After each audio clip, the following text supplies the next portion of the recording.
Welcome back, and once again, I trust you had a good discussion. Let's dive right into what a Christian club on a local high school campus looks like. First thing you want to consider is, what is the purpose for you being there?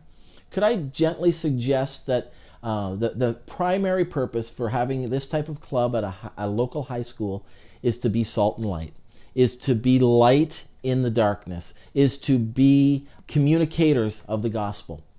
And so really that should be your primary focus, effective outreach, if you will, as you're getting this club together. Second thing to really think through is student leadership. Clubs in high schools have to be led by students anyway, or teachers perhaps within the school. Most public schools aren't that excited about the local youth pastor coming in and running something. And besides that, it really is the students who should be running this, and our role should be training them to be those leaders that God's called them to be. Try to identify some grade 11, 12 students. Identify them early on, and by early I mean like this time of year. Start prayerfully looking at who's going to be in grade 11 and 12 next year, who's really excited about working at their high school campus, and start the process of coaching them along.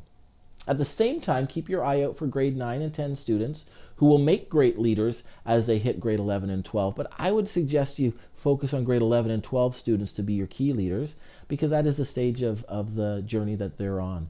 Consider the day of the week. And all I'm going to say here is most long weekends include a Monday or a Friday. So best to stay off of those days if possible, and plan for a Tuesday, a Wednesday, or a Thursday. Make sure you have a teacher who's willing to allow you to use the classroom. And again, willing to allow the students to use the classroom.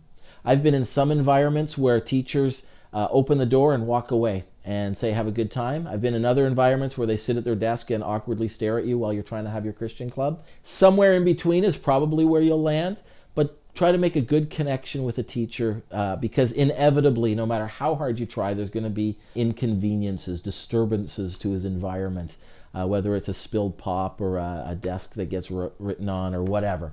And so try to sort of work on those relationships. Yes, it would be great if it's a Christian teacher, but it doesn't have to be. Some of my best witnessing opportunities as an adult is to unsaved teachers who are kind enough to open their classroom for their students.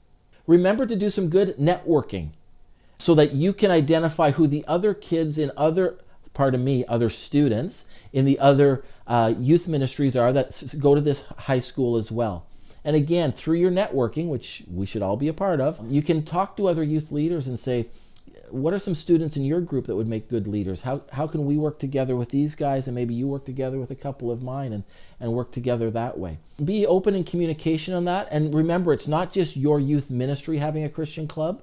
It's the church at that high school, the Christian students at that high school coming together to have that club. And then think about the school year and how it's going to flow, your schedule. Again, the students want to take the lead, but they're going to need some guidance and they're going to need some help. As you go to discussion, and there'll be some questions up there for you to discuss, consider this. The investment that you're making in your students as they are learning to be the leaders that God's called them to be in their high schools is crucial. It's huge. Oftentimes, I have found myself over the years guilty of this. Spending more time training up a team of students to go on a short-term mission trip somewhere around the world and getting them all ready for a one-week experience, but failing them in preparing them to live out their Christian lives in their high school campuses. And so think about that. Think about the amount of time and resources you're putting into one or the other. Both very important, but think that through as you go to discussion.